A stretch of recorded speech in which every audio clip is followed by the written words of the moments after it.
I think the people on the top of the heap ought to voluntarily take less as part of their duty to the republic. In other words, I don't think everybody who's been especially favored should take the last dollar that he or she can get. I think we all have an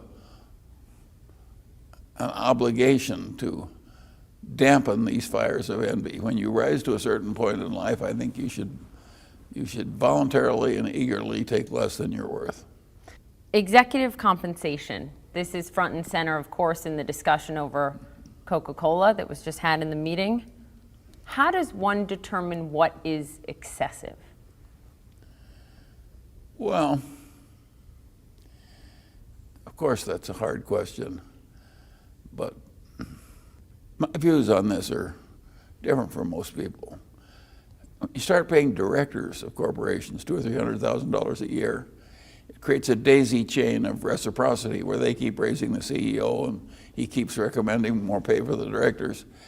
And in the end, I think the pay of both CEOs and directors in this country, in the biggest corporations, I think the pay is too high. When you have boards, Warren Buffett, for example, said he's been on 19 boards over 55 years and never seen a board vote down a compensation package. Oh, I'm sure that's quite accurate. Is that indicative of a larger issue? Sure. The answer is there are social forces in place that are causing too much pay for some people.